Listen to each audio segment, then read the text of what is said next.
Hello everyone! Welcome to another video. And as you can tell, tayo ay gagawa ng haul. Ayan guys, kita nyo naman nasa title kung ano yung gagawin natin. So, let's start! Ito yung package pala guys. And dumating to last week pa, pero dahil tayo ay nag-work ng straight, grabe yung schedule ko this week or last week kasi parang dugtong na siya. From 3 nights, parang pinag-off lang nila ako ng 1 and then back for 4 and then this is my second day off. Syempre kahapon, binawi ko muna yung aking tulog. So ayan guys, wala akong nagawang video for a week. But now, we are back with another video and mag-Shein haul tayo. So ayan, without further hanash, let's start! So, inopen ko na siya guys kasi sinilip ko muna kung kompleto ba yung mga na-order ko. Siyempre, kailangan ko i-check guys kasi paano na lang kung may kulang, di ba? Ma-report natin or basta ma-ano natin sila, ma-aware natin sila. Ma-aware na hindi dumating yung ibang item. But anyways, kompleto naman siya. Thank God, kompleto yung item. So, ito guys, yung first item. Ano lang siya, water bottle. And hindi to para sa akin guys, para to sa husband ko kasi yung water bottle niya medyo mabaho na yung takip. Kasi yung ano kasi niya hindi na babrush ng maayos. Basta mahirap siyang i-brush. So ayun guys, pinatapon ko na sa kanya kasi more than 2 years na din naman yun.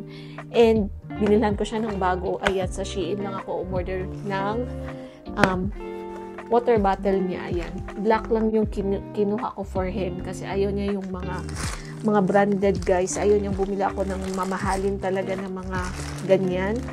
Kasi alam niyo naman, merong mga water bottle ang mga nurses na medyo mahal talaga. And yung akin hindi ko nga halos magamit minsan kasi halos hindi nga ako makainom ng tubig sa work. Pero tinatry ko talaga guys na uminom ng tubig. Kaya pag nasa bahay ako, pag hindi ako masyadong nakainom ng tubig sa work, binabawi ko talaga. And the next one is ito guys. Ano lang siya, file case. Parang folder na may compartment siyang kaganyan.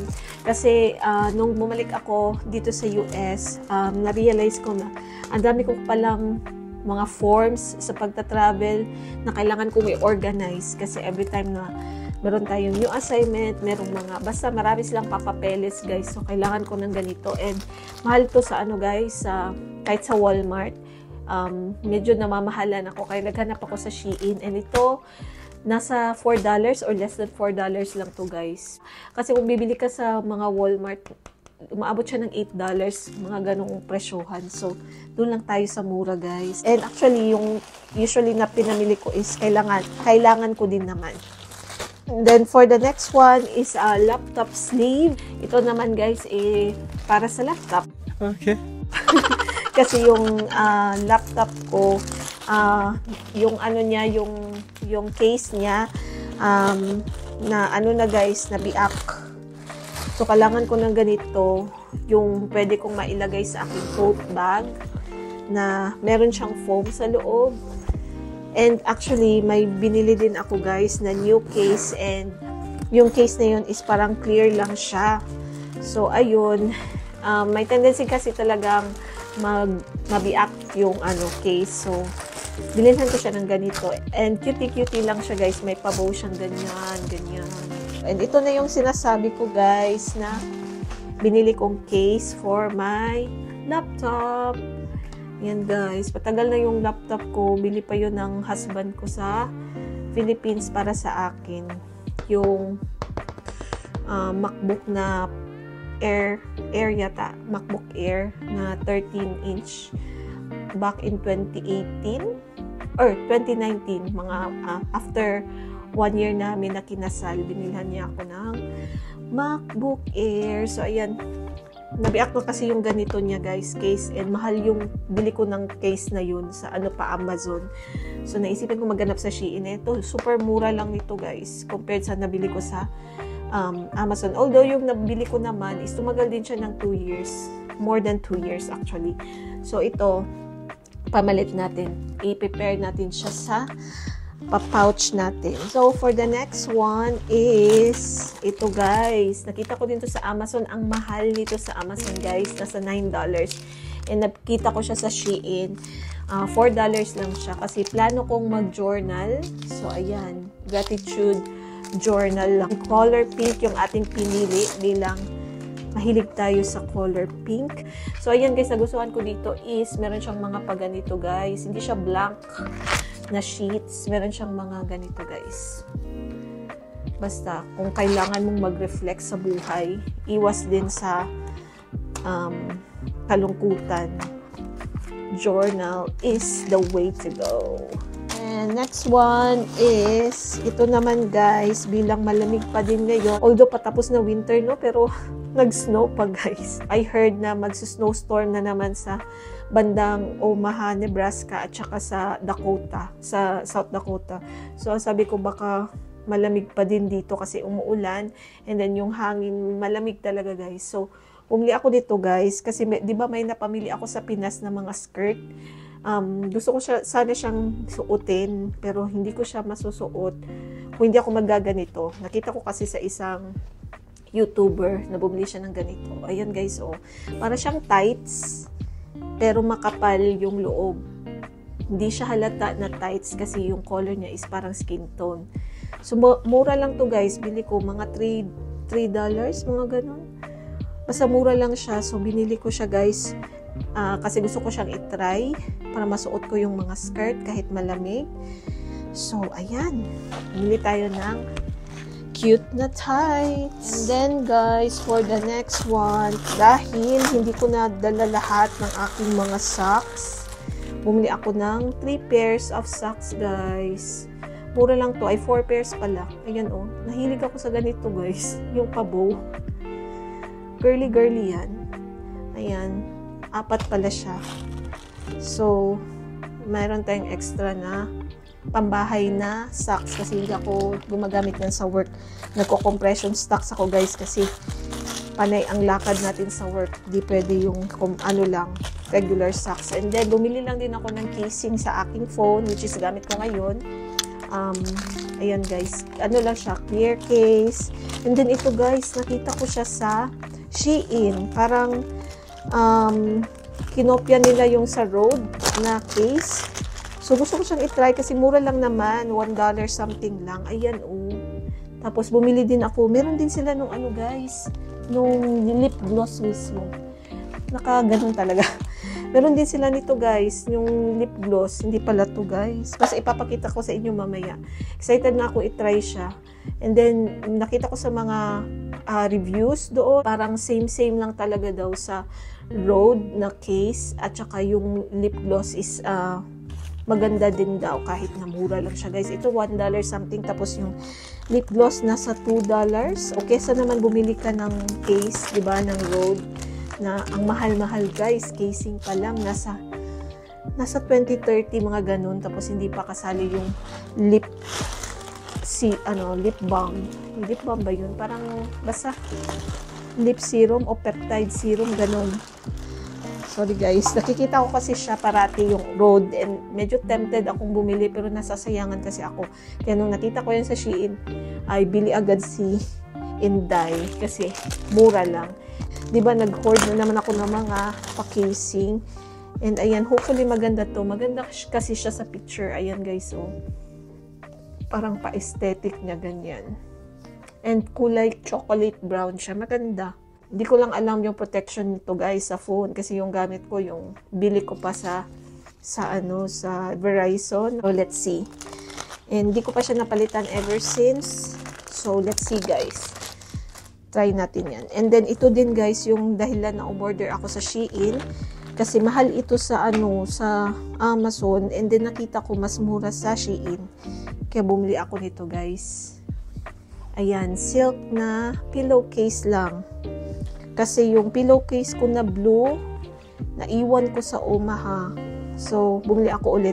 And parang nasa $4 lang to. So, ayan. Dalawa yung binili ko. Lalaban ko pa para magamit ko na. By the way, bumibili ako ng ganitong pillowcase kasi maganda siya sa hair. Tsaka, hindi siya harsh sa skin, sa face. So, ayan, parang iwas din sa wrinkles. Char! And then, di lang na nasira na yung payong ko, guys, na dinala ko sa Pilipinas. Bumili ako ng bago and Shein pa din yung pinagbilhan ko. Kasi mahal sa guys, Amazon. So, bumili ako ng mini na umbrella para kung umulan, guys. Ayan. Meron tayong payong. Lalagay ko to sa bag ko, sa gilid. Para lang for in case na talaga, malakas yung ulan. Maganda yung may dala tayong payong. Pero actually guys, sila dito, hindi sila mahilig magpayong. Wala silang paki kung umuulan. Gamit lang nila yung jacket or coat. Tapos, ayun, okay lang sa kanila. Kasi wala kasi sa kanila yung pareho sa atin na iniisip na pag naulanan ka, magkakasakit ka. Wala sa kanila yung ganyan, guys. Kaya, tayo lang yung may mga ganyan-ganyan. Actually, minsan hindi din ako nagpapayong kung hindi talaga malakas yung ulan kasi nahihiya ako. Ako lang yung nagpapayong. And usually, nahahalata na Pinoy ka pag nagpapayong ka. Kasi, Pinoy lang din naman talaga nagpapayong pag umuulan or umiinit. So, ayun. Bumili lang din ako ng scissors, guys, para sa mga papers. Kasi ilalagay ko na siya sa pencil case ko. Kasi minsan ginagamit ko yung bandage scissors ko sa hospital. And alam niyo naman yung bandage scissors, ginagamit yan sa mga dressing and baka may nadala pa akong mga something na mga sakit. Dahil ginagamit ko siya sa mga pagupit-gupit ng papel. So, bumili na ako ng ganito, guys. And $1 lang naman siya. So, mura lang. And cute din siya, pink. Ito, guys, kasi bumili tayo nung case na clear. Plano ko siyang i-personalize. So, ayan, nakita ko to siya. Ang cute. Parang na-inspire ako mag-decorate ng aking laptop. So, ayan. Matagal na yung laptop ko and so far, nagagamit ko pa naman siya. Hindi pa naman siya talagang kasi ginagamit ko lang siya, guys, sa mga application, modules, kailangan ko mag-check ng emails, ganun lang naman. Hindi ako nag-i-edit doon. Sa phone ako nag-i-edit kasi mas gusto ko yung phone. Kasi kahit sa break time mo sa work, pwede ka pa din mag-edit. Pero lately, guys, hindi ko na ginagawa kasi parang nasa-stress ako lalo. Kaya kung napapansin nyo, pag bumabalik ako sa work, hindi ako masyadong nag-post ng mga videos kasi importante sa akin yung rest. So, ayan, guys. Ito din yung isa pa. Parang less than $1 lang to, guys, yung bili ko sa mga ganito. Para lang mag-design talaga. Ito naman, plano ko i-decorate sana sa phone case. Yung ko lang siya sa likod ng clear case na binili natin. So, ayan, black and white naman to, guys. And meron ding mga cream color. So, depende na lang. Ito na yung sinasabi ko, guys, na tingnan nyo. Parang totoo talaga. Hindi pa ako nakapag-purchase talaga ng Rhode product. Pero para siyang Rhode talaga, guys. Rhode na pala siya? Peptide lip tint. Ayan. I-try nga natin. Actually, may lip tint ako pero so siya i-try.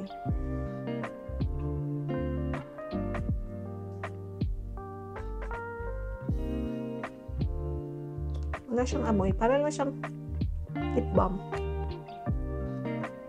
Hindi siguro wala akong salamin. Hindi ko alam, guys, kung maganda. Pero i-try natin siya sa case. Try natin sa case, guys. Kasi yung mga nakikita ko sa review, sinasabing super, super same lang sa original na Rhode. So, yan. Ayan, guys, ang cute. Ang cute niya, pink. So, ayan, guys. Gagamitin natin to. Pero hindi ko pa alam kung kailan. Ayoko siyang gamitin sa work. Kasi actually, gusto ko siya i-try. Pero, let's see, guys. Kung ano yung matripan natin. Ilalagay ko muna siya dito. Balik sa lalagyan. And then, for the next one is more pens. Ayan, guys. Meron siyang mga pag ganito guys, mga inspirational. So, meron nakalagay na, give it time, let God, just relax. So, plano ko siyang gamitin doon sa binili natin na journal. So, kinarir ko na talaga guys. Magjo-journal na talaga ako. So, next, this one guys.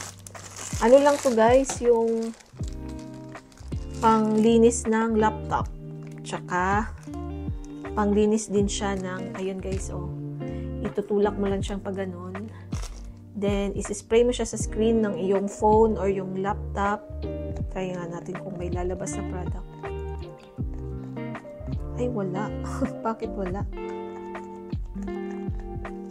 Pero, yun guys, ang gagawin mo lang, isispray mo siya ganun sa screen. Siguro papakita ko na lang next time guys kung paano ko siya gamitin. Spray mo lang siya sa screen. Tapos ito guys, para siyang, anong tawag nito? Pang-wipe ba? Basta pang-wipe siya guys. Pang-clean siya ng screen ng iyong cellphone or ng iyong laptop. So, bumili ako. Then, buy one, take one din to. Nasa $2 yata. So, parang $1 lang isa. Hindi ko lang alam kung meron ba siyang laman. Patay, baka wala namang laman to. Pero meron ako nakita na ang nirefill nila dito is yung product na nabibili lang sa Walmart na panglinis din ng screen ng mga laptop. So, hahanapin ko na lang yun guys if ever na wala tong product na laman. Or hindi ko lang, sige guys, itatry ko na lang next time. Papakita ko sa inyo. And then for the next one, ito para sa aking lunch bag. Kasi wala siyang pag ganito guys. So, minsan, pag hindi ko nare-ref yung aking mga lunch, kung hindi siya nare-ref, at least merong ganito sa bag, magpapaano siya, magpe-preserve ng aking lunch. Kasi minsan nagdadala ako ng salad, minsan din yung overnight, hindi siya oats but actually overnight chia with flax siya. Tapos nilalagyan ko either ng blueberry or ng avocado. So ayun guys, kailangan ko ng ganito. Kasi minsan talaga guys, nabibisi ako, hindi ko siya nalalagay na sa ref. Nagmamadali ako na mag-start ng work and then hindi ko na nababalikan yung lunch bag ko. Hindi ko nalagay yung aking ending. Wala na guys, wala na nagkadimao. Ako yung lunch. Tapos ang break ko pa is 30 minutes lang, di ba? So ito naman guys, binilan ko yung husband ko. Actually, plano ko, ibigay ko yung brown sa kanya.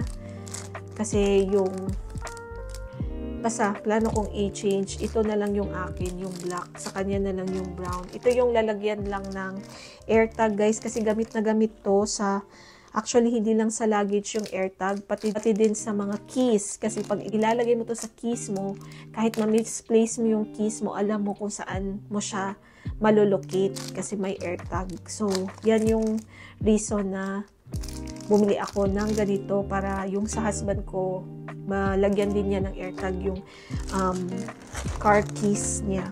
So, ayan. And I think that's it. And meron pa palang isa. Scam. Hindi pala isa. Meron pang 3. So, ito guys, meron pa tayong 3 products. And this one is the first one. Yung guasha. Yung guasha ba guys? Ano siya, stainless na yung binili ko. Kasi yung bili ko sa Pinas na dinala ko dito guys, nabiak siya and hindi na ako bumili ulit ng ganun. Yung pink ko na guasha. So ngayon, ang binili ko is itong stainless naman. Gamitin natin to pag off natin. Pag magre-relax tayo. Then bumili lang din ako ng cute na highlighter guys. Lalagay ko sa aking pencil case. And para magamit ko din sa aking mga... Mahilig kasi ako magsulat guys. Mahilig talaga ako magsulat. And kaya ako bumili ng journal. Kasi gusto kong magsulat ulit. And then dumaan din ako before na nagda-diary ako guys. So kaya ko naisipan mag-journal. And cute to guys. Ang liit lang niya and manipis. So hindi siya bulky. And mura lang to guys. Nasa $1, $2, or $3. Kasi hindi siya lalagpas ng 3. And then marami na siya. Hopefully lang marami din yung product kasi ang nipis talaga niya. Pero maganda siya kasi hindi siya bulky sa pencil case. And then for the next one is, ito din yung reason na bumili ako guys sa Shein. Kasi yung aking pen light, hindi na umiilaw. Nag-retire na siya guys. Kaya bumili ako sa Shein ng pen light na super mura lang din ito guys. Nasa less than $1 lang yata to. And then battery operated siya guys. Ayan. So pagbalik natin sa work, gagamitin na natin i-H. So ayan, pen light. And meron pa palang isa guys. Hindi ko napansin. Meron pa pala akong binili na isa. Ito guys, wala lang. Packet something lang siya na para sa work din. Kung nurse kayo and nakaka-relate kayo. Wala, binili ko lang siya kasi less than $1, $2 lang naman. One something lang yata to guys. So ayan, mga lang siya, mga basics ng nursing. Ayan, naka-card siya and maganda yung card niya, parang ID talaga. So ayan, yung mga ECG readings. Ayan, yung sa heart, anatomy, yung needles. Tapos meron pang ganito. A, B, C, D, E. So, ayan guys. Yan yung pinamili ko na work-related naman. Yung gusto ko lang talaga bilhin is yung pen light. Tsaka yung tumbler ng husband ko. And then, ito na guys. Naparami tayo. Pero actually, less than 100 lang din to. Nasa 60 something. Or kasi may mga vouchers din ako. And points din sa mga previous purchase ko last year. Kasi meron din akong mga na points. So, ayun. That's it for my vlog, guys. I hope nagustuhan niyo tong video na to. And I'll update you soon kung ano na naman yung ating mga ganap. Bye for now.